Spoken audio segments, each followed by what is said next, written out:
Татьяна, не могу сейчас разговаривать, я на музейном гиде.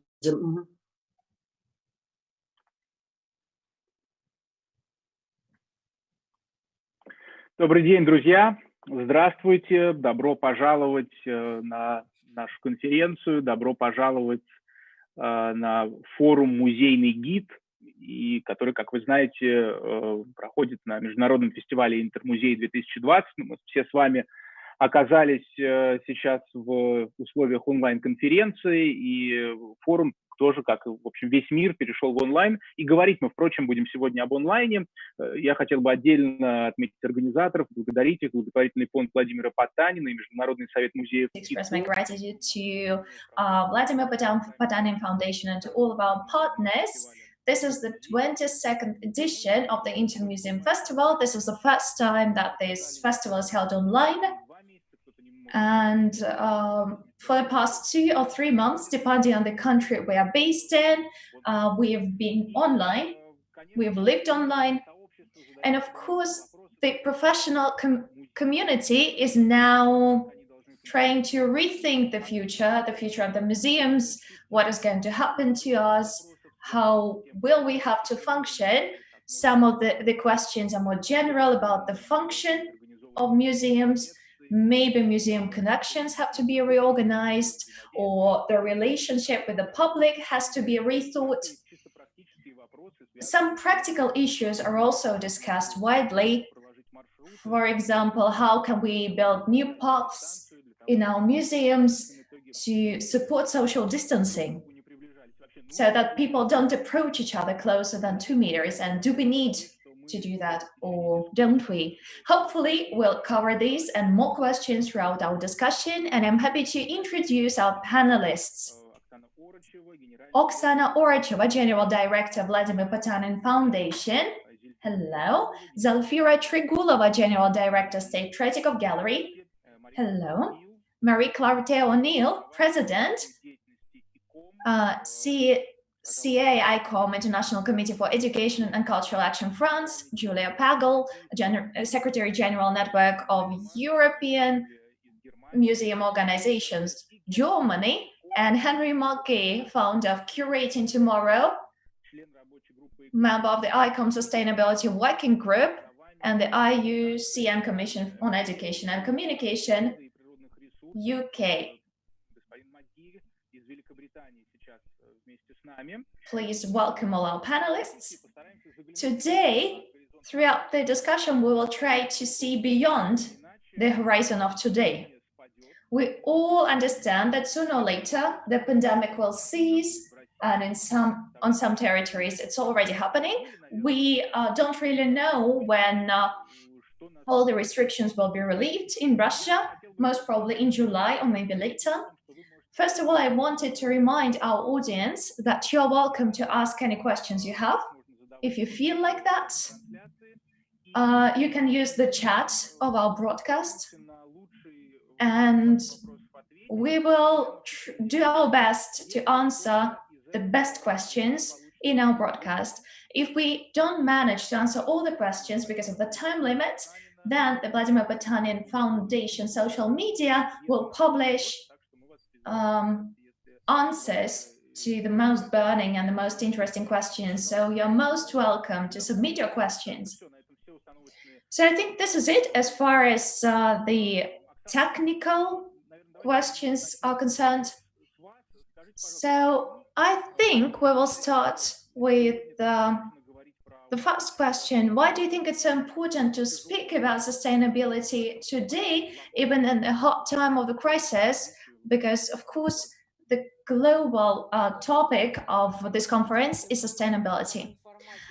Dear colleagues, hello. It's true that it's the first time we use this online format, and it's a huge experiment for all of us. But I'm sure that this experiment won't disable us, and we will still be able to discuss sustainability, and we will discuss why it is especially relevant today. And I would highlight 2 main reasons for why sustainability agenda 2030 is especially relevant today. As for this agenda, it's been around for more than 1 year if we mean the international community, but in Russia it has not been widely implemented yet. If we look at sustainability as a phenomenon, I think we can highlight three most crucial parts of it. The first part is heritage, and I think it's applicable to all the goals of sustainable development. What do we know about our past? What do we want to preserve from our past? What does our past teach us? Heritage in the broadest sense of this word. And I think that nobody doubts that museums are directly related to heritage. The second point is diversity. How diverse can our approaches be? How diverse can our formats be? And creativity. All of these three factors, three pillars, they're all about culture and about museums. I think after this introduction, we don't really need to explain why sustainable development goals are so relevant for today's development of our museums. I think it's crucial for all of us museums to work with sustainability, creativity, heritage. If we take a look at the 17 sustainable development goals, which we have discussed already today in Henry McGhie's presentation, I think that it's all about the contemporary challenges that we all face today. So these are the challenges that do not have any borders. They are not limited to any one country. They do not depend on the level of this country's development, on the climate it has, and so on and so forth. So these are really global challenge. We face them as humanity. If we take a look at the pandemic, it turned out that this is a similarly global challenge. So we can close our borders, but the challenge remains. So here is why we decided to embrace both topics today. So here is why sustainability is extremely relevant today. And museums are extremely creative, and museums work with heritage. And I think museums will help us achieve sustainable development goals. Thank you very much, Oksana. And the first question that I think has to be, we have to address everyone, and I will ask all the panelists to give their answers, maybe try to keep it a bit shorter. So the crisis that has started, this is also a crisis of the relationship with the public, with the audiences, I must say. So I wanted to ask all of you one and the same question. Maybe which ambiguous phenomena, something that was not clear before, became really obvious now? Well, I think the most important phenomenon which became obvious is that art, museums, culture is a remedy. I don't think I will exaggerate if I say that over these 2 months of really intense online work, it's so intense that actually all of our devices are failing already because they're so overworked. We are grateful for this opportunity to be able to work remotely, and all huge institutions do that. Theaters, galleries, we do have this technical tool to reach our audiences, and the number of the people we can reach has increased manifold. And I think the statistics is actually the same for all the institutions around the world. The number of visitors who came to see our online resources has increased immensely. And I think that this is the time of partnership. This is the time when we have to collaborate, and we do communicate with our partners much more than we used to. Our audience has increased immensely. For example, one of our films, which we made together with Sberbank,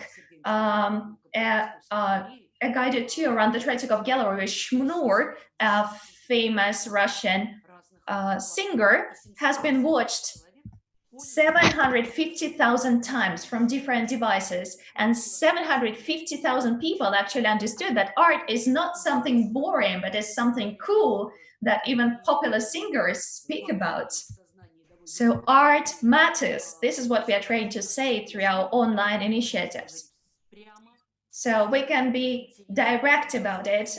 We can engage people in a very complex discussion. We don't need to oversimplify things. This is what we are trying to do. So we all try to convey, to continue this dialogue with the original through online formats. So we want to engage the audience into interaction with the piece of art, like an opera at the Metropolitan Opera House. And as for our initiatives, we, for example, the guided tour around the Tretyakov gallery with a Russian singer, we started this initiative after the pandemic started, after the lockdown started, so we had to be very careful about doing it. I must say that before the pandemic, we ran too fast. Now it's time to take a break, and we have time to think about really important issues which we have been postponing till later. Now we're immersed in this new world. And I think we are building a new system of priorities. We understand what matters really, what matters for the future, and what used to be important 3 months ago, but now it's going somewhere in the background.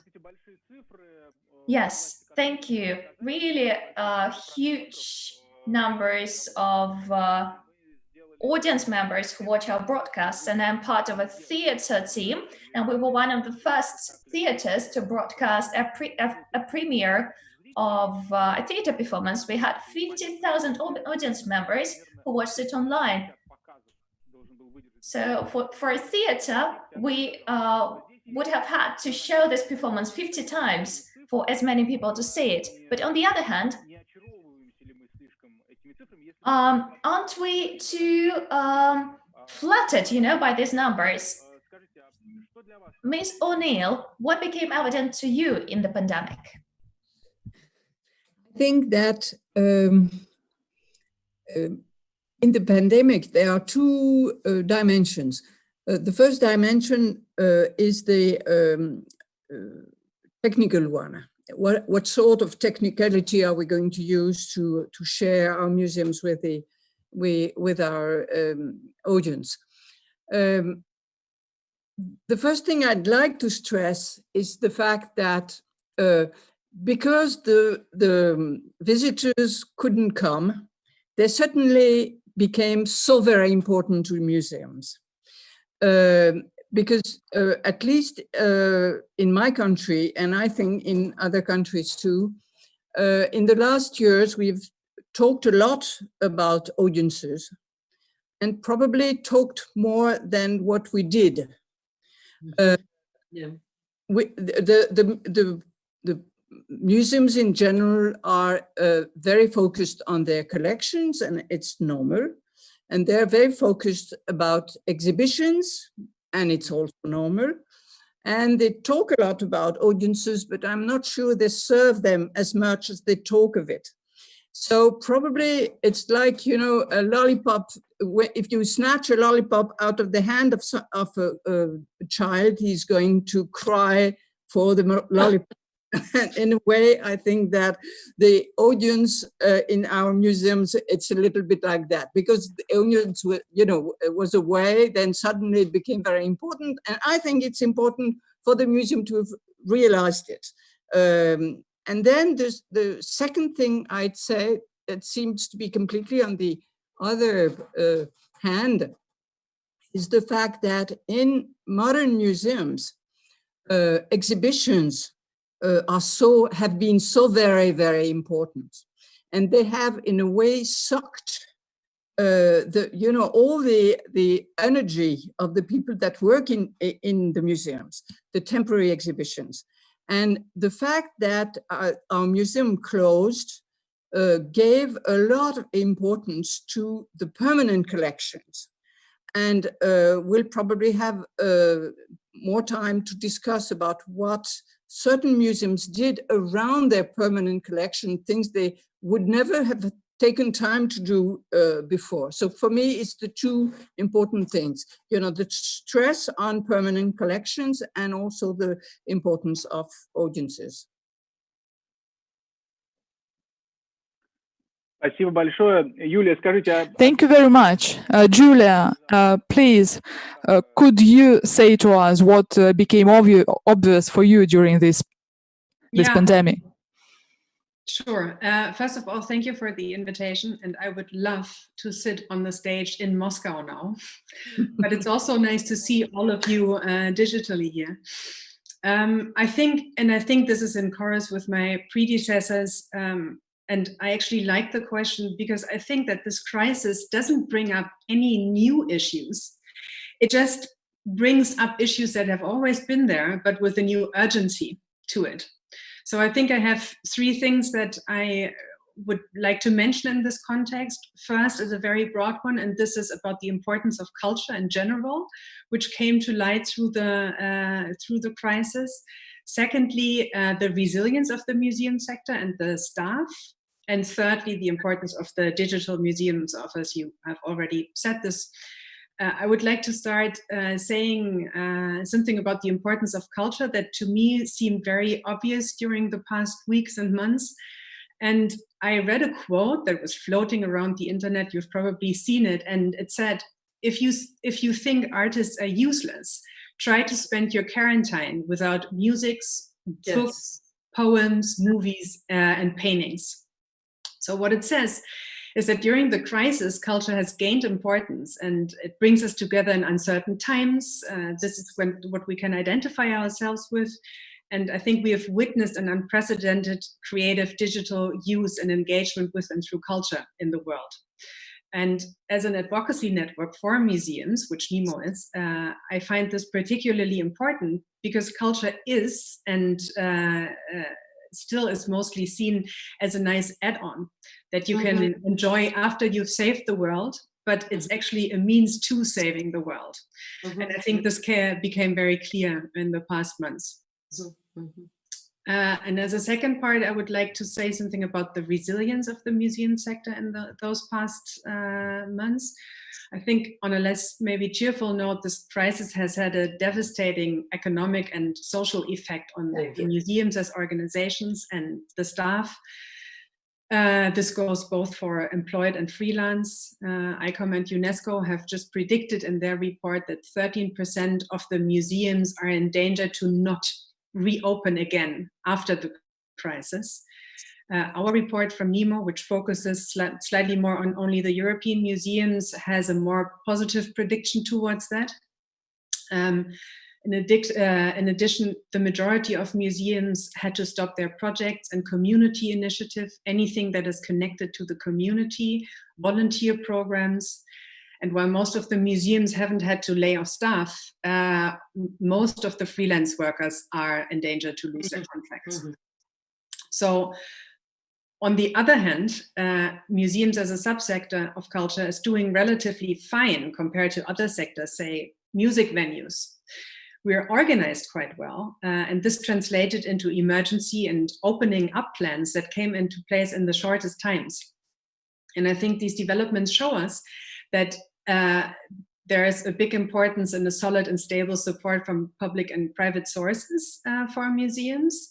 And I also think we might want to rethink this discussion that we had lately about market-oriented museums, how to maximize and diversify income sources. And while I think it's still important to talk about market and customer orientation and to create agile work environments, I think it became very clear that our first and most important obligations is towards the society and towards communities. And that can only happen on a long-term crisis and market fluctuation resilient basis. So that's the second point. And maybe the third point is the digital aspect. And I think that what museums did within the shortest times, they closed their doors to the public and they found a different way to provide the access to their collections and connect to their communities. In our survey, we found that 4 out of 5 museums have increased their digital services to reach their audiences, often by having staff take over responsibilities to cope with these new requirements. 50% of the museums from our survey stated that their museums now providing 1 or more new online services. And a lot of museums, 40%, reported an increase of online visits between 10 to 150%. And I think that the fact that digital offers are not just an add-on to the physical audiences and remote audiences, they really engage with, this should be translated into investments in digital services and infrastructures in the future. And it also should be acknowledged by the museums themselves to include the digital, finally, transversely in their activities and across all departments, because this is also a problem within the museum operations. And I think, we've discussed about the digital museums about a decade now, at least. And I think some museums have already created an incredible digital space around their collections. But the way bigger part of the museums is still in the moment of the digital transformation. So I think these past weeks have shown us how important this digital transformation is for the sake of contemporary museum work and contemporary museum operations, to connect to new audiences and to really guarantee access to your heritage, even in crisis situations.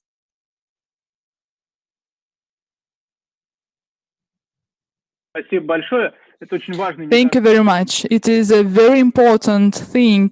You're talking about the fact that museums and all the other cultural institutions should be oriented on the market. And I do not know what is happening in the world, but in Russia, everything was for free and there was no monetization. No one was willing to get extra money for this, and I think that there will be a huge problem related to the fact that our audience, which is now used to the fact that we are always close to them and they can just click on the button and they will see Tretyakov gallery or Hermitage or in any museum and everything is for free. But how can we switch to another relations with our audience? And we are obliged to do it, because if we are talking about market, anyway, all the cultural institutions need to get money from somewhere. So how we will negotiate our relations with the society? What will be the result of such negotiations? I do not know what will happen, but we will now continue with my previous question. Mr. McGhie, what became obvious during the crisis? Can you hear me okay? Yeah. So I think I'll respond a bit to some of the other points as well. Looking back to what I was talking about this morning, is that that we shouldn't forget that cultural participation is a human right. When we start to talk about things as just a consumer relation, it becomes something very different. And it seems to me that there's a few big opportunities at the moment, not to just be opportunistic, but there are a few opportunities at the moment.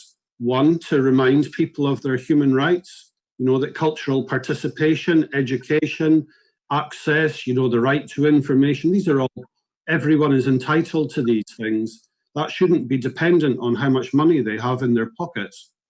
But a few things to add is that, so in a way that the digital enables museums to reach people in a different way. So in a way, the old model where people, which is a kind of 19th century model really, where people had to physically go to a place to experience something. We also live in a digital world where that's, not to say in any way that the digital is a replacement, but it is something different. But one of the other things that occurs to me is that, for the most part, people aren't aware of the range of things that museums are involved in. so people might be, in a way, very often what's seen as the interesting things is what goes on in the back that people don't experience. So, of course, people can't really visit museums at the moment, but there seems to be a big opportunity for museums to really explore, to help people understand the range of things that they're involved in.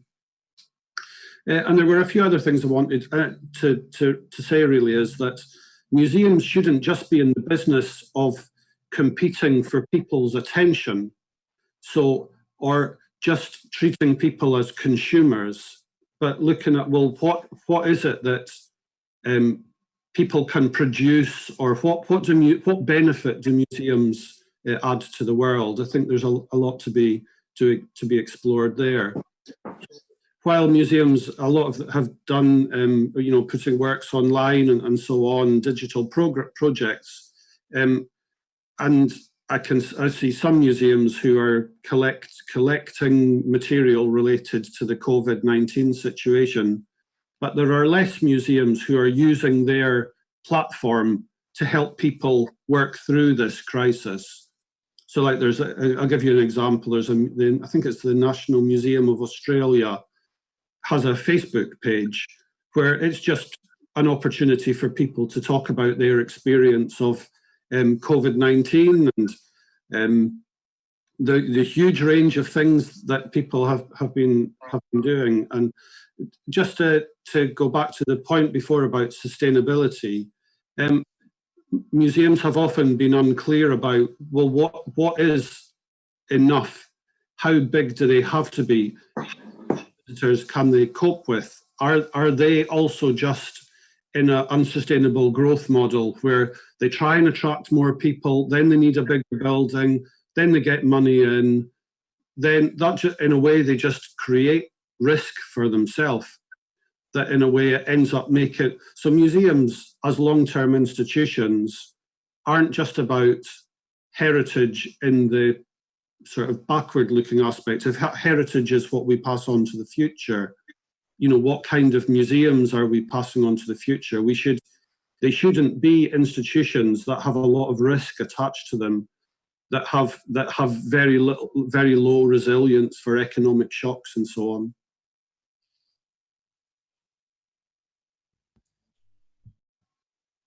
Спасибо большое, господин McGhie. Thank you very much, Mr. McGhie. Oksana, what became obvious for you over the past 2 months?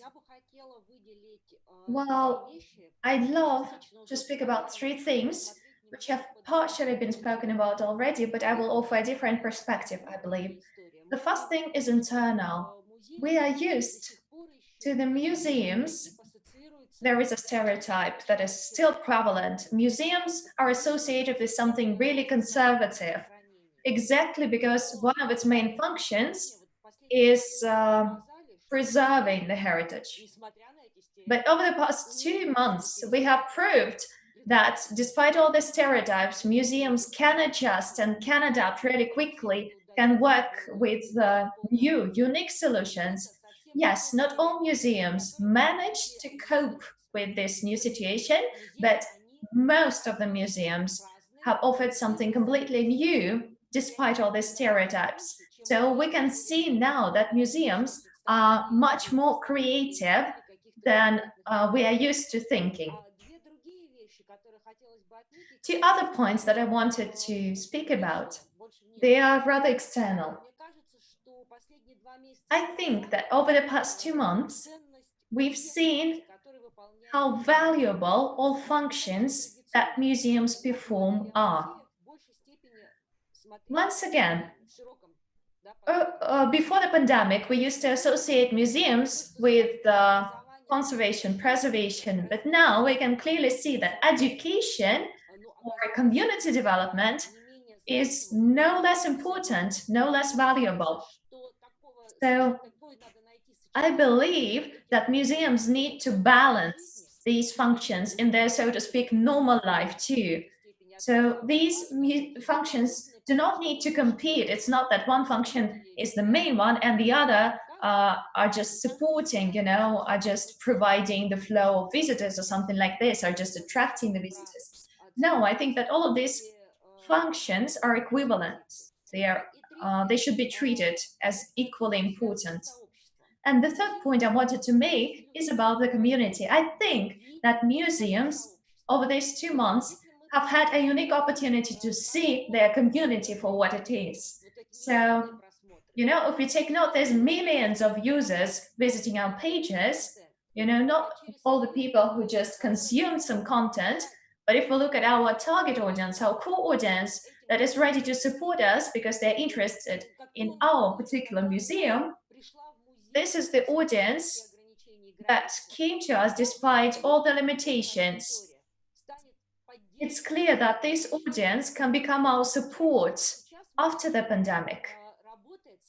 So it seems that now the museum is working for a completely new community and is building a completely new community. And the hardest thing will be not to lose this community and to keep it.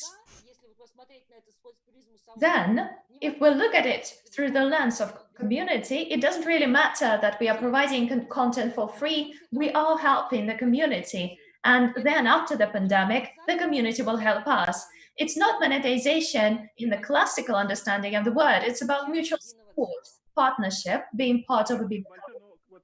Thank you very much. Yeah, an additional question, actually. You work a lot with the Russian museums, I mean the regional ones, not just in Moscow and in St. Petersburg. How do regional museums react to pandemic? Is there a big gap between Moscow and other regions? Well, I would say that museums are transforming everywhere. They are equally adaptive everywhere. I can see regional museums using more tools of community engagement now. So, we've been talking for years about engagement practices, participatory culture, but only now it's being used in an extremely active manner. And the digital tools really help us here. So basically, we are building the core audience now with these tools online. Everybody is striving to shift online, to be present online, to show their collections online, but it's rather a question of resources they have, not about new practices. From what we see, we can see that museums keep being creative. They do not try to hide and just wait for all of it to be over. We see that Russian museums are creatively looking for unique solutions for their specific circumstances, though of course their resources are extremely limited sometimes. Thank you very much. Zelfira, if you don't mind me addressing the next question to you, it will build on what Oksana has just shared. Your museum is huge, and you have an extremely diverse collection. It is clear that online new technologies are not applicable in all areas of your work, right? Well, actually, I think these new tools are applicable everywhere, really. And we realized it really well during the first days after we had to shut down. We just, installed a video camera and broadcasted live what was happening inside of our museums, because back then the employees could work, so we were broadcasting just everyday life of our museums for the first 2 weeks until the complete lockdown happened. So, for example, we showed what was happening in the halls where the Rapin exhibition was coming back from the loan to the Russian museum. So I must say that it was the first time we were broadcasting something that was happening live. Yes, we broadcasted live before, some great events, but here we actually broadcasted how huge paintings were being installed. And I'm so terrified even to look at that, because anything can happen, and these pieces are extremely fragile, and we know that accidents can happen, and they have happened in the past. But now we've started to do the same thing, for example, in the conservation and in the restoration rooms. So we are showing our life, our internal life, to the audiences. What's more, every week we publish we publish our news with the introduction from one of our staff members unknown previously to the broader public. I mean, we started to introduce our staff members who were not public before. So they're really like narrow experts that deal with some specific issue and they are ready to share. And this is something new we are offering our audiences. I think it's really important that we are sharing it too now. Actually, this is not the easiest question, what to show, how to show. It's really challenging. But I think we are learning, and the main thing we are learning now is to communicate in a very simple, plain, emotional language with the broad public. We are learning the new language for us, a language of sincerity, a language of being direct and emotional and truthful. This is what the online world has taught us. We realized that our audiences are huge, and many of these people who we reach online have never been to our museum really, or have never been to a museum. So this new existence online, I believe, does not reduce the number of our audiences. On the contrary, it increases our audiences dramatically. We all understand that museums, especially Russian museums, cannot be ticket-free like in the UK, unfortunately, because in Russia the museums are financed by the government much more than in Russia. And one more point to mention, over the past 2-3 months, depending on the country we are talking about, on the lockdown, over these months we managed to build a new audience, the people who have never engaged with us before. And now the big question for us is how can we keep this audience? Because we're afraid of losing it. I think it's true for our museum or for any other museum. Once our doors open, the new normality will be very different. We will have to calculate the social distancing aspect. We will be able to let in only a limited number of people, and then we will have to, in the queue everywhere, the distance in between people should be 1.5 meters, and we have calculated that even at the entrance it will slow down the speed of the people entering into our building 2.5 times. Over the past year, almost 3 million people came to visit us. And of course, we are not going to see the same number again after we reopen, but I think it makes every person who comes to see our collection even more valuable for us. So it's really important. It's really important to keep working with the audience.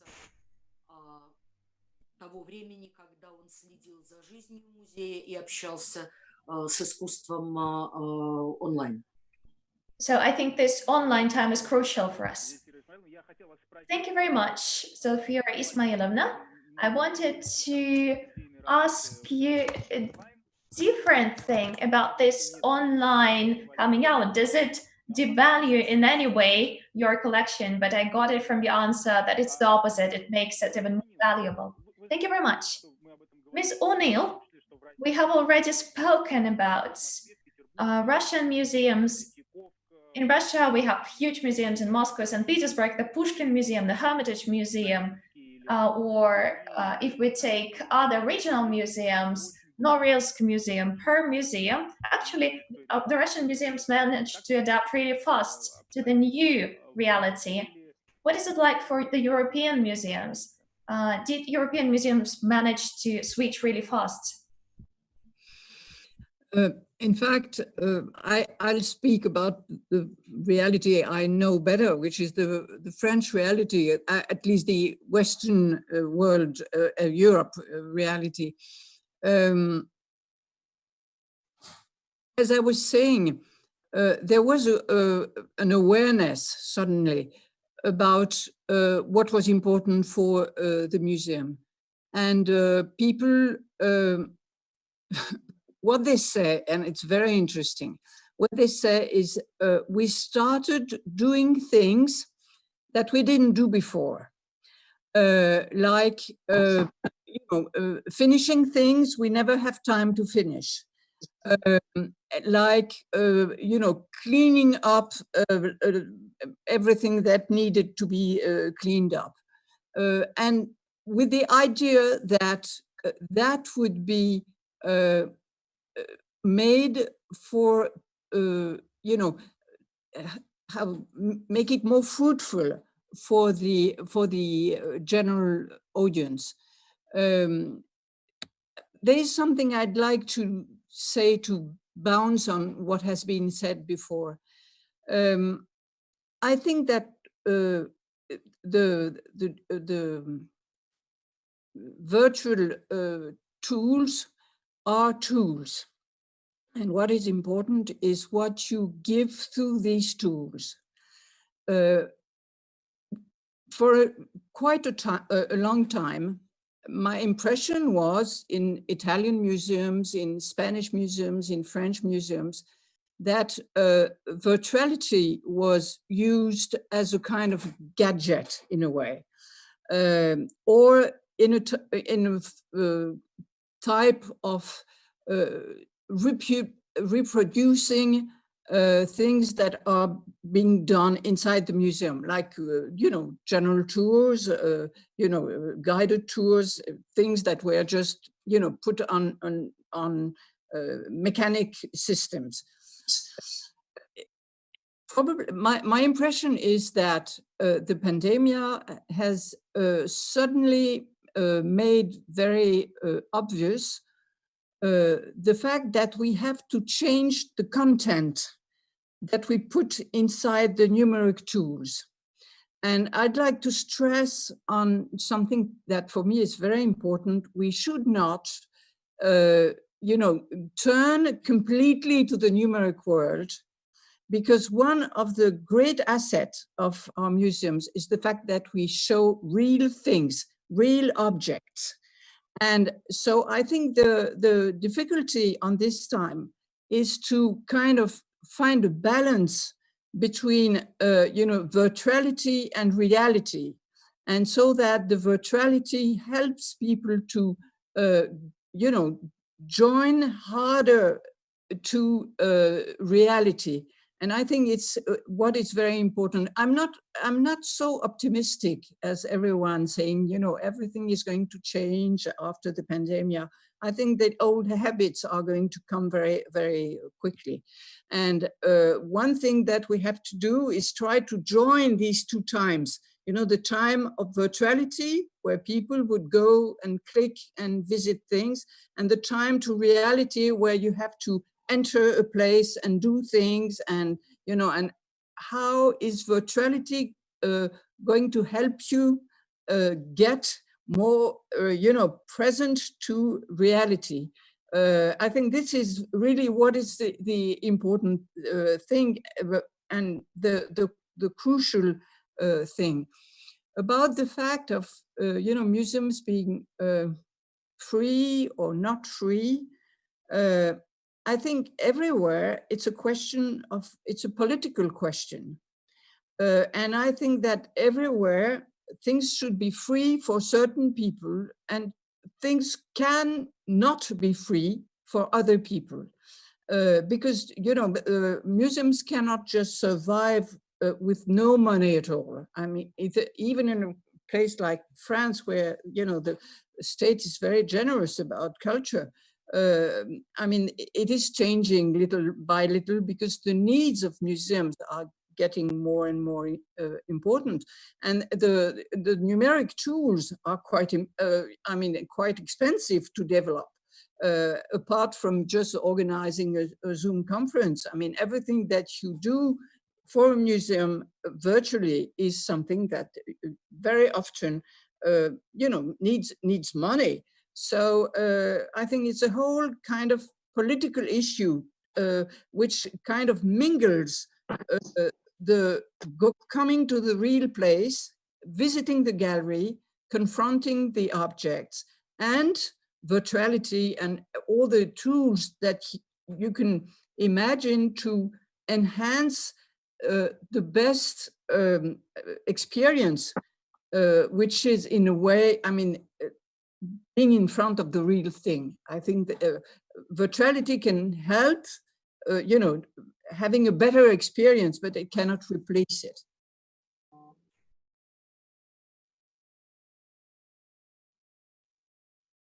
Спасибо большое. Спасибо. Thank you very much. Thank you. It is very interesting. You say that you think that the world won't really change after the pandemic and that we will go back to our habits. And I know that Julia and NEMO has published the survey about the influence of COVID-19 on European museums. Could you please explain a little bit in more details how you conducted the survey and what are the results? Sure. So we've collected around a little less than 1,000 responses between March 24th and April 30th. So within 6 weeks, more or less, from museums in 48 countries. The majority of them from Europe. And we had 11 responses from Russia, so that's not all too many. I'm trying to give you a bit of a very condensed version of the survey findings. So a lot of museums obviously have reported a loss of income. 3 out of 5 museums report a loss of average of more than 20,000 euros a week. And while some museums have found their budget only minimally impacted, museums in touristic areas are reporting 75 to 80% loss of their income per week. And the larger museums like Rijksmuseum, for example, reporting hundreds of thousands of euro loss of income per week. And this situation doesn't change in the next months. Actually, museums will directly be impacted by this beyond the immediate crisis. OECD predicts a decrease of global tourism between 50 and 70% until the end of 2020. And considering that cultural tourism in Europe is 40% of all tourism, and 4 out of 10 people choose their destination based on the cultural assets of the region, that means that museums will have to calculate with the losses that come through tickets and shops and cafes until at least the end of 2020.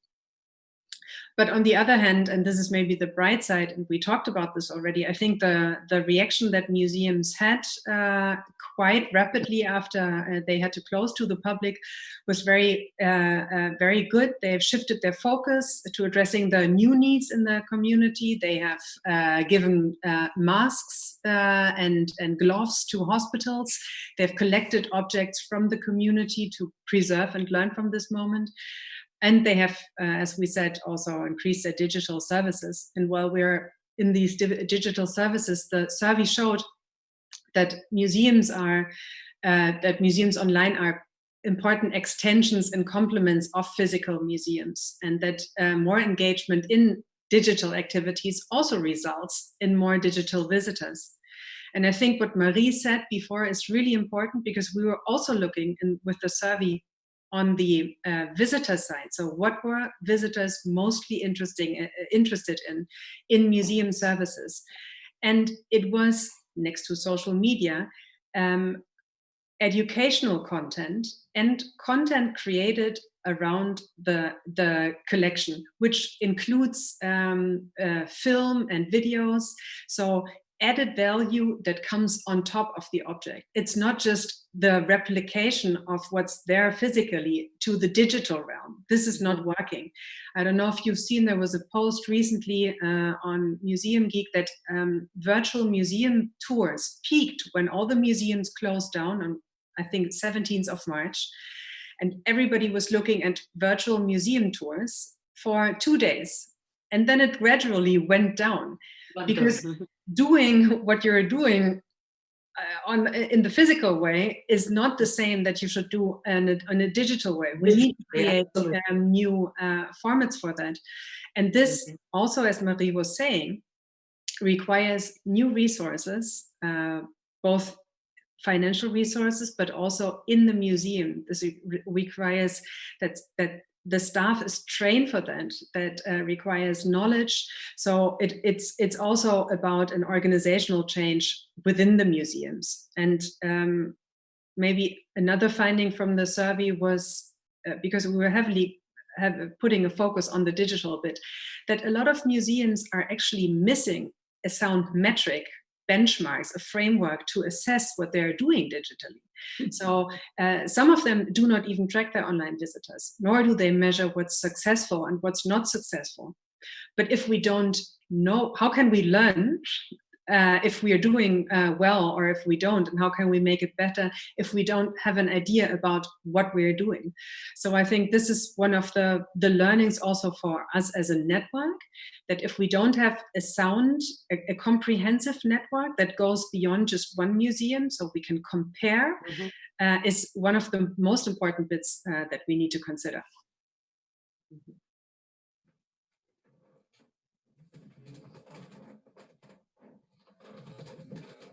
Спасибо большое. Зельфира Исмаиловна, скажите, пожалуйста, Thank you very much.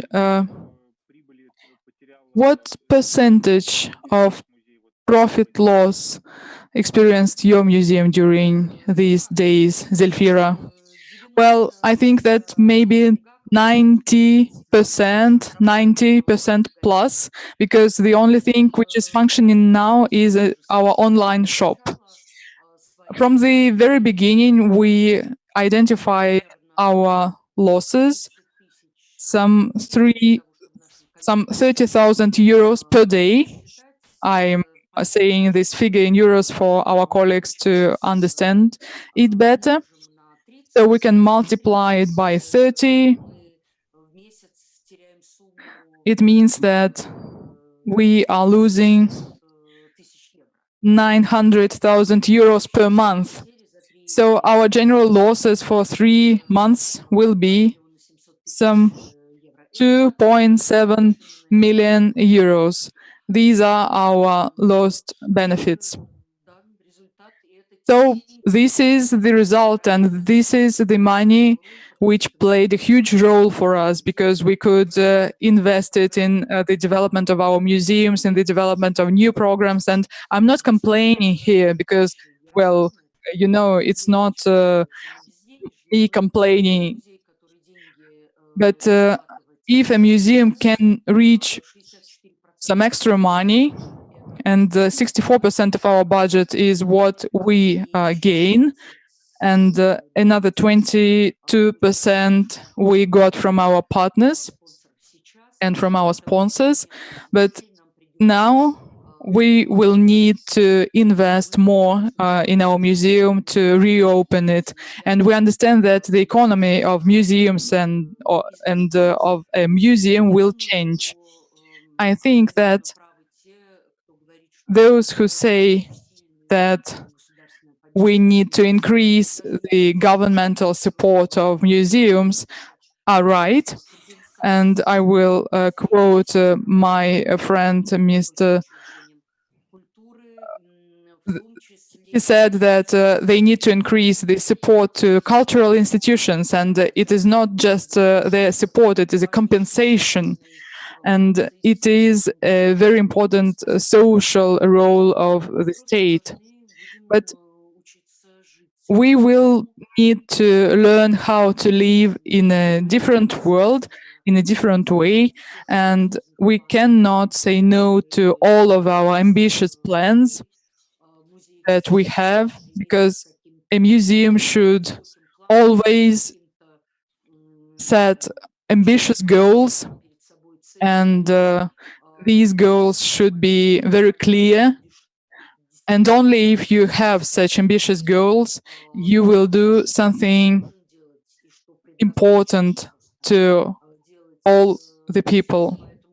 That is your mission. It is a mission of a museum. So we are trying to reschedule our plans to 2021, 2022, and we are struggling to maintain our projects. It is great that many of our partners with whom we've worked for several years, they do not refuse to help us. Maybe they can change their help, their support, and we are trying to adapt to new conditions, but we do not say no to our ambitious goals. I think that it is very important to maintain this balance and not to lose our important mission and our drive, our speed of development, which we were holding during last years before the pandemic. But we should not hurry up. We should maybe wait a little bit. And also we could identify our priorities and say no to some less important things. The most important is our audience, is our visitors, for whom we are doing everything. Thank you very much. Well, we've switched to the future from our present situation. We are talking about what we'll see in the future when the pandemic condition will change and there will be no crisis. Maybe the situation with theaters will be a little bit more complicated than the situation for museums, and for the audience it will be quite difficult to come back and maybe people will be afraid.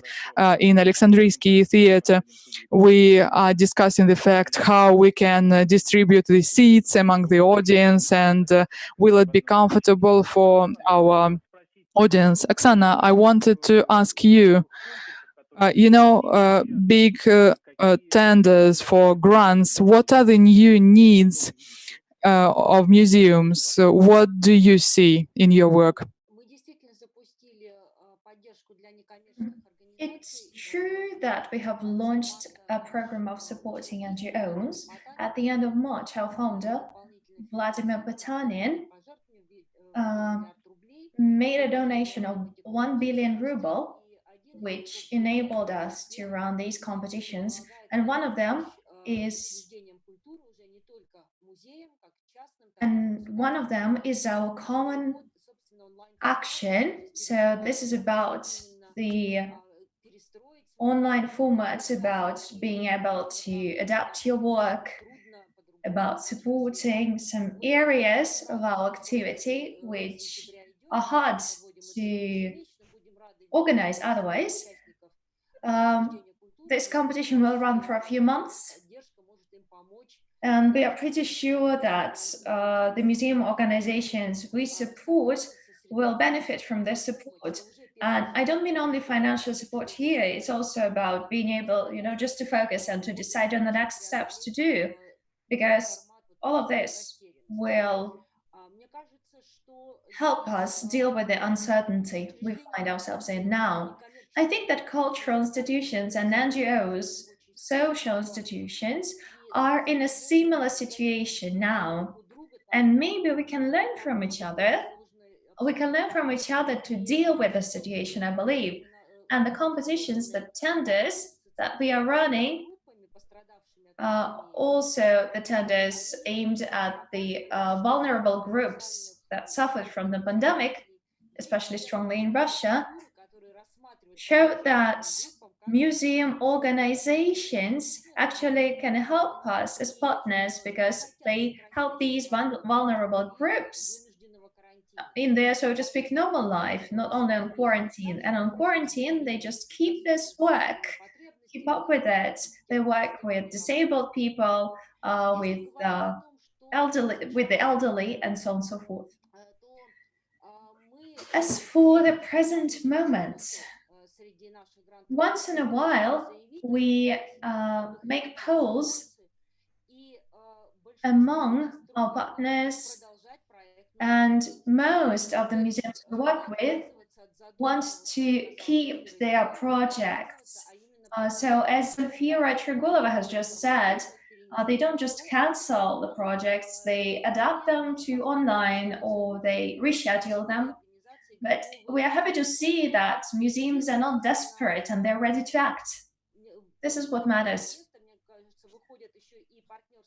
And I think in the foreground here are partnerships that could help organizations to survive this crisis together. And here I want to remind you of one initiative which was launched last year by our foundation together with the Theatre Institute of the Golden Mask Award. This is a project that works with museum institutions and theatre institutions. And I think this project is as relevant as ever because only together we will be able to survive this crisis. And hopefully this initiative will stay. We will keep supporting it anyway. We will launch new tenders in the new season in the autumn. We want to support the best initiatives from the museum organizations and other cultural institutions. Thank you very much. I wanted to speak a bit about digitalizations of the museum practices because it's clear that we are all starting this work, digitalizing our collections, creating digital products. Ms. O'Neill, or maybe Julia, what is the situation like in Europe, and first and foremost, legally? What about the copyrights? Are museums legally protected when they digitize their collections? I think, to be honest, it's not only about digitizing collections. It's about an innovation gap that we see between digital technology and culture in general. And so the problem is, I think, way bigger, but it also encompasses the copyrights. If you think about that, culture is one of Europe's biggest assets, but in an era of fast technological change, we need a more, say, effective transformation strategy for museums. At the moment, my feeling, and I think all of our feelings, is that commercial platforms are reshaping not only markets, but also societies and the culture in it. And culture and cultural organizations such as museums help us make sense of the world, and they should provide this moral compass for the technology that is developing so fast, and that should serve human beings and not the other way around. But with the very, very fast developments in the technical development, but the very slow development in the cultural organizations, we kind of lag behind quite a bit. So, for instance, when I think of digital capacity building in museums, this needs to be a priority if we want to overcome the idea that digital technologies are merely a tool for accessing and using and disseminating cultural heritage, rather than, and this is what we said before, creating new content around the digital heritage. And as you were saying, on the legal side, we are very much challenged, at least in the EU member states, by the current copyright situation. We have this copyright is about growth and trade, and it favors rights holders, which are not necessarily the authors. And this goes for most of the 20th century or 21st century art. This is why we have the so-called black hole on the market. So copyright should also acknowledge the value of education and learning institutions such as museums to be able to carry out these core activities that they do, research, education, exhibitions in the virtual world, as much as they do in the analog world. Because if museums lose their relevance in the digital world, we will lose this valuable function that they have as social agents in a democratic society and stimulate the creativity and learning. Yeah.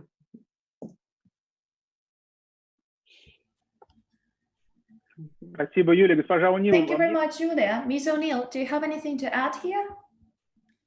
No, not really. No, not really. The only thing I would think of is the fact that museums own their collections. And this is a real asset in a way. And they should be able to use it exactly as they wish.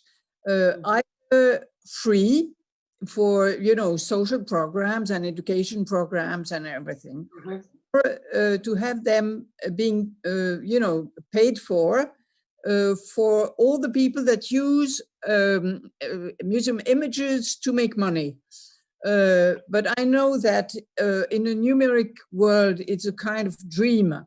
But all the same, it should be I think the basic spirit of it, which is, you know, we own our collections, we own our images, and we should be able to do what we want with them. And what we want is at the same time having a social impact and an educational impact, and that should be free. And on the other hand, we should be able to sell our, you know, wealth to people who are going to make money with it. So this is a basic kind of philosophy, but I don't know very well, I mean, how that can work exactly, but for me, it's rather clear philosophically. Yeah. Спасибо большое, Юлия. Я знаю, что вам нужно... Thank you very much, Julia. I know that you have to leave, but you wanted to add something before you leave, yeah? I just wanted to say one more thing, and that is that I found it very interesting now during this whole moment of crisis, that the digital initiatives on the social media channels, I think you've all seen them, Museum from Home, Between Art and Quarantine, which were completely curated by the public, were by far the most successful and visible all across the internet. And I think we've spoken a lot about seizing authority and co-creation and looking behind the scenes, which has to happen in the physical museum world to open up and to engage with society. And I think that the same thing is actually happening on the digital level as well. And I think this is something that museums have to embrace if they want to succeed digitally. And this is what I want to say. And I think thank you for inviting me. Goodbye. Thank you.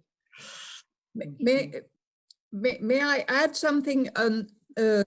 May I add something on co-creation? Would you allow me? Yeah. Да, конечно. Yes. Yeah, sure.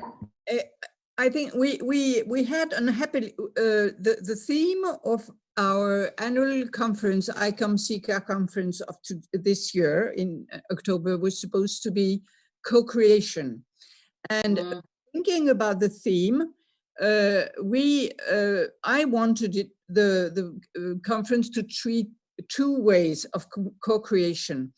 Co-creation between the museum and the audience, and also co-creation inside the museum. Because I think we've touched the question of how do we revamp what is getting out of the museum. I mean, the discourse of the museum, the production of the museum, how can we renew that? And I think one of the ways to renew it, and it doesn't cost money, it just costs knowledge and creativity, is to have people inside an institution working more together.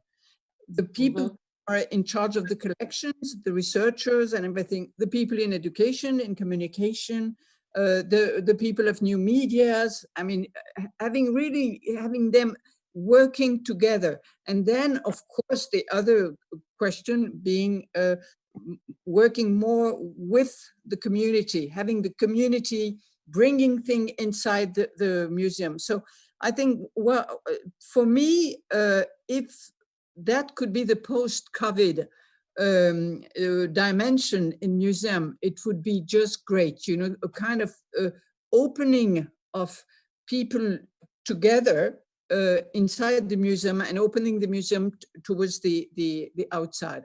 To me, this is the real revolution. It's not technical, it's intellectual, I think.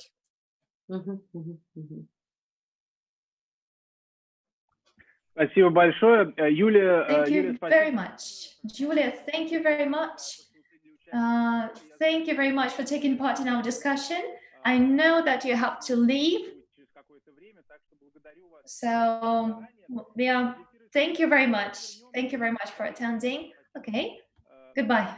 Thank you. Zelfira, could we please go back to the question we have already started speaking about? How relevant is it for Russia now? It is absolutely relevant. And thank you very much for letting me speak about that, because now I have heard what my colleagues had to say, and I was eager to step in, really. I've said before that this quarantine, this lockdown, remote work has enabled us to deal with the programs where we were lagging behind, evidently, and in the initiatives we were lagging behind. The initiatives we didn't have time or concentration for before, including a great project which we are going to announce in September, the Tretyakov Gallery's collection online.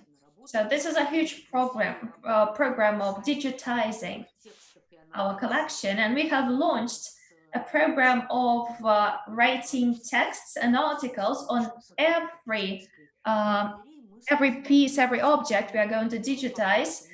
We have engaged all of our researchers, 180 of them, but we have faced a challenge. We can't digitize and publish online pieces by the artists of the 20th century. I mean, we can't publish them for free online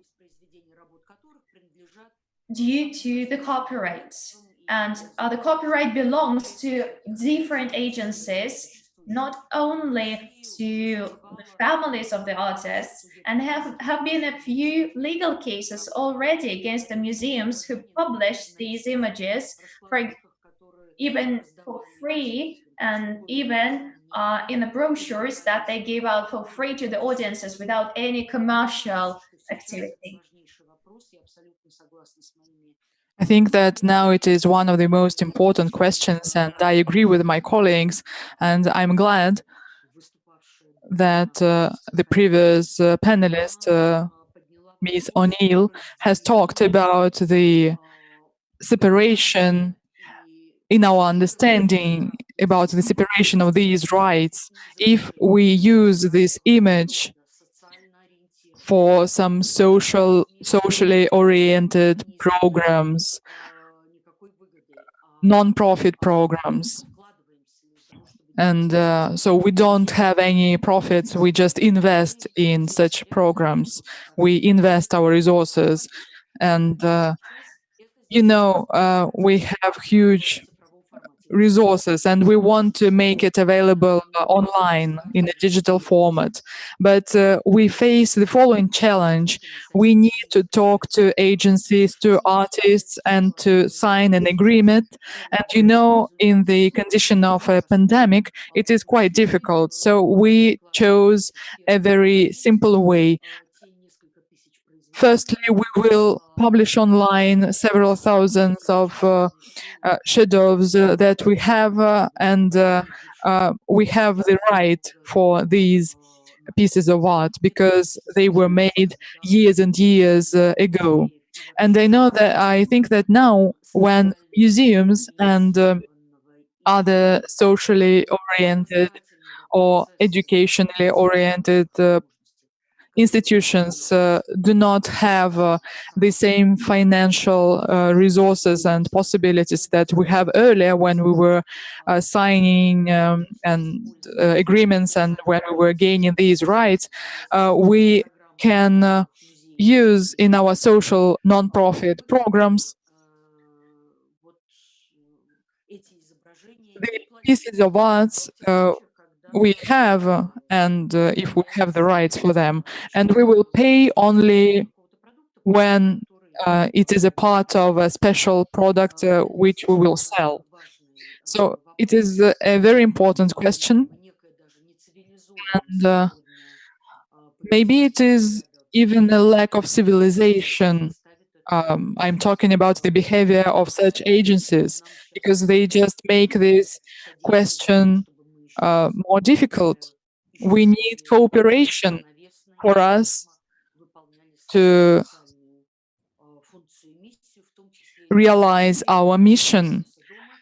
I'm talking also about people who will stay at home and who will be afraid to come to museum, and also about people who won't have money, even if we have a ticket which costs 250 or 500 rubles. I'm talking about retired people or about students.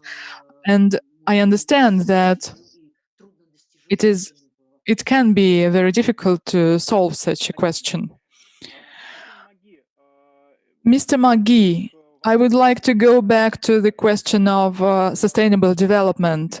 It is understood that we should reach this goal by 2030. We started our discussion with this question, and today you have talked about several of the SDGs, but maybe now we should change a little bit the Sustainable Development Goals, because no one was predicting such a pandemic, even if we knew that there could be an economic crisis. So maybe we should adapt the Sustainable Development process and adapt our plans. Okay, so I think the way to think about this is because the goals exist, and they already acknowledge the importance of health and reducing infectious disease and so on. So I think the trick is not to change the goals, it's to change how fast we're working with them. And so this will cover a range of different aspects, that because these challenges are all tied together, as I've probably said a few times. And so if we're to think, so just to take a slightly different example, like the discussion that we've had there about copyright and access to cultural material that has been marketized. That's also something to do with sustainable development. That's an issue of how people don't have access to material through kind of economic considerations. And so I think the way to think about it is the 17 Sustainable Development Goals and that kind of overarching vision that they're trying to achieve, which is about enhancing considerations of people, society, planet, prosperity, peace and partnerships. So what are the challenges that we face, and how can we look at these 17 Sustainable Development Goals and think, well, which goal or which couple of goals do those relate to? And that helps us think about the challenges that we need to move forward. Because that is about, because these things are all tied together in the sense of, so if one of the principles of sustainable development is around reducing inequality. So we see huge inequality between countries and within countries. And so just to go back to there was a point I was talking about earlier about, I think somebody said that museums in the UK are free. That is true, but almost all, well, that's true except for independent museums. You have to pay to get into them. But even in free museums, you usually have to pay to go to the big exhibitions. So yeah. So that drives inequality. The only people who can access them are people who have disposable income. So inequality exists. These things exist everywhere, just in different ways. And so I think as I said, I think the most important thing is that we move fast with these Sustainable Development Goals. 10 years is not far away. And of course, the pandemic came slightly out of nowhere, but also slightly predicted. I mean, there was a SARS outbreak in 2003. There was the bird flu concern in about 2005. So these problems are becoming more frequent, and because of the way society works and the world works, we're increasingly at risk So if I learn one thing from all these situations is we need to act really, really fast. We need to do much, much more. And the Sustainable Development Goals are the best kind of toolkit that we have to move forward. Спасибо большое. Да, нам действительно нужно... Thank you very much. It is true. We need to move faster because we do not have a lot of time before the end of our discussion. And we have questions, and quite a lot of questions. And so one of the questions is practically the following one. How can you work with the audience respecting the social distancing conditions? Ms. O'Neill, what do you think? I was just, before joining your conference, I was in another Zoom conference with the ICOM, French ICOM network of museum directors, and they were discussing exactly that. There are a number of technical things that you all can imagine if you probably know them about, not having too many people inside the museums, everyone turning around in the same circle, and some questions that were, I think, more important about using digital equipment, which seem to be in the museum the things that are the most problematic, because you touched the two most problematic were the science museums, where you have to touch things to, have them move. And the second thing being, numeric equipment inside the, so some museums have just decided to switch them off. Some have decided to give, I don't know how you say that in English, a kind of pen on which a stylus, on which you put buttons with things that, and or also you can use your elbow, or things of that type. Of course, it's going to be very problematic financially, because that means having roughly a quarter of, much less of your possibility of welcoming visitors. One thing, I had a discussion with a French colleague that works in the Jewish Museum in Paris, and she was saying something that I liked very much. She was saying, I hope that having to welcome less people is going to change the way we will work with them. And I think this is a hope. I think it's hope inside that, we have in fact made a kind of, mob type of museums. I mean, our large museums are just packed with people, and everyone is so proud of saying, have got 6 million visitors this year. But what is the quality of the visit that you are offering to these people? It's just horrible. I mean, when I walk through the Louvre, I just hate it, except when it's closed on Tuesdays, because it's just, it's the experience is just horrible. So I liked very much that, that idea of that, young professionals saying, I just hope that this will force us to change our way of welcoming people inside a museum. This is, but of course, financially, it's quite difficult. I want to add something about, free access. There was a large survey done in France by the Minister of Culture about six years ago, something like that, about free access in museums, because it was a question in France that the museums are mainly not free access. They're not very expensive, but they're mainly not free access. And so the question was, is it the reason for inequality? And the answers of the French population was very interesting, because they said, paying or not paying is not, I mean, it is important. It is important for certain types of people. For example, people that are less than 25. We used to have free access for people less than 18. And we realized through that survey that it was very important for people less than 25. You know, just because people are students longer, things like that. But they said, you know, what is important is where museums put their communication. Saying, you know, they put communication in places where they know there is going to be some audience, usual audience of museums, but they don't put it in suburbs, you know, in socially difficult suburbs. And so this is the first inequity in a way.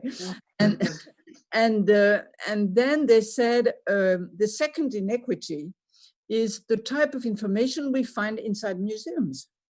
It's just a type, you know, of information that's done for people that know already, you know, things that are in museums. And so, you know, this is again a type of inequity that's not less perhaps financial than intellectual. I think it's very, very important for museums to work on that. Понятно, да, это довольно интересно.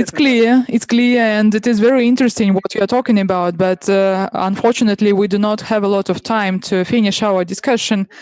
I would like to ask a general question to anyone.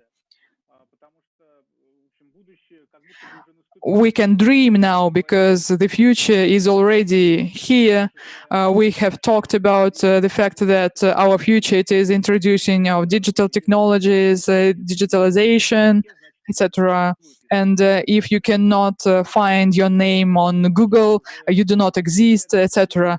But so we can see that future is already here. And I would like to ask you, what should we bring from the past to the future?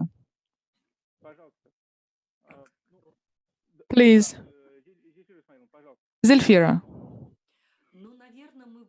Well, maybe we could take, first of all, Zoom conferences to the future, because in my point of view, and it's been for 2 months that I'm working in Zoom conferences from morning till evening, I think that it is more efficient than some real meetings, and no one is entering the room and asking you to sign a document, etc.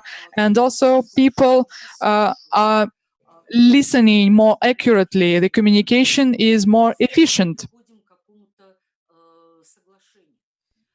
It's easier to reach an agreement.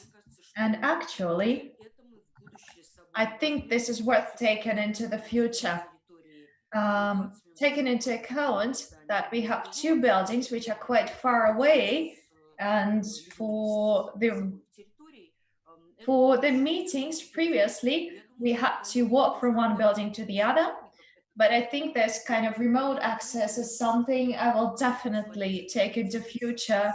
And this is a great way to communicate with our academic staff, our researchers, our curators. Curators write much better texts when they stay at home, you know, with all the references, all the books they need, rather than when they have to stay and to work in a small room with 5 other people in it. Another thing we will take into future, I think, are our virtual tools which we are using now. It's great that we have been able to master them. At the same time, I believe we have to understand that these tools are just the tools that need to accompany the real life, the real objects, making it more entertaining. So we can use these tools to reach people who are far from Moscow, who won't be able to come physically to visit our museum. And this is an extremely important experience for us. Currently, the Tretyakov Gallery is creating 3 branches in Samara, in Vladivostok, and in Kaliningrad. and we know perfectly well what people who live in the remote areas from Moscow are deprived of.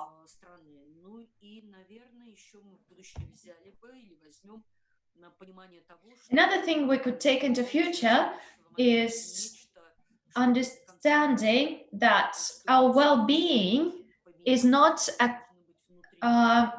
something unchangeable. We have to understand that reality, the world can change abruptly, and we have to be ready for these changes. The world currently can change abruptly beyond your control, and there is no need to go mad because of that. You just need to make it clear for yourself what you can do in the current framework, in the current state of the world. Thank you very much. Mr. McGhie, maybe a couple of minutes for your answer, if that's okay. Excuse me. So what I hope people take forward from this is to hold on to the idea that culture isn't just beautiful things and beautiful places. Culture is what we all do. Culture is the importance that we attach to it. Culture is just an expression of who we are. That culture doesn't just depend on going to particular places. Of course, we have to protect these beautiful and historically and culturally important artifacts, but we can experience them in many different ways, and in a way that they're just, in many cases, they're just a kind of medium for us to talk to one another about what's important to each of us. So to talk to Marie's point, I really hope that people, that museums and so on, they look for better metrics of success than just numbers through the door. Mm-hmm. It's really, really important. So it's like, and it's a great, it is an opportunity to ask, well, what difference does this make to you, and how does it enrich your life? And it doesn't need to necessarily be in a quantitative way. It's a subjective, individual thing.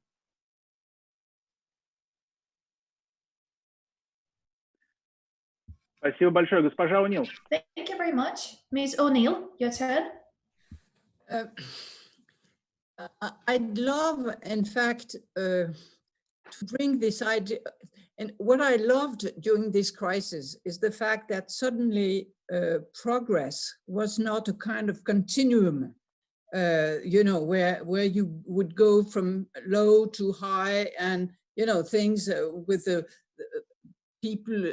Man being a kind of God itself, because having things grow, and I like this idea because in a way it makes us more humble and probably more accurate, because it gave us time to sit by the road and look at things we never look at because we try to run faster than them. And in museums, what I've, in the discussion I've had with colleagues, it's very evident that suddenly things that were, non-existent became important or more important.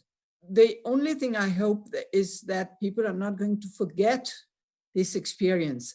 This is where I am sometimes a little bit, suspicious.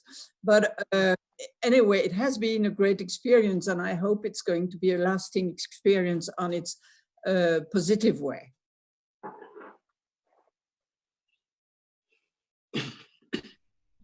Спасибо большое, Оксана Ивановна. Thank you very much. Oksana, your turn.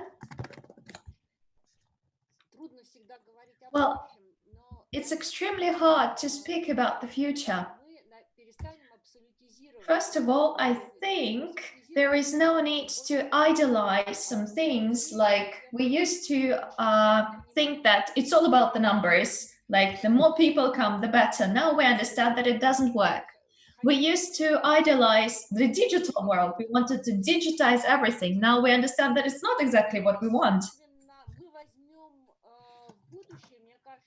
So I think that we will take into future the value of culture per se. What does culture give us apart from the aesthetic pleasure or benefits, profits? Can we see culture as something that unites us people that are based in different cities and even countries that speak different languages? But is there any kind of meta-narrative that unites all of us, all humans? And I think this part, this aspect of culture is especially important now, especially in the times of social distancing. And it's important not to forget it. Thank you very much. Thank you very much. Beautiful words. Sorry, our time is up. Unfortunately, although it seems like on Zoom the time is different, not quite like the real time in the real world, but still it flies. Yeah. In conclusion, I would like to express my gratitude to the Potanin Foundation for making all of it possible, and I wanted to wish all of us the greatest of luck. Although, Zelfira, you want to take into future Zoom conferences, but I wish you to be able to return to the physical world as soon as possible and to be able to look each other in the eye without the screen in front of you. Thank you very much. Stay safe and hope to meet you again soon. Thank you. Thank you. Thank you.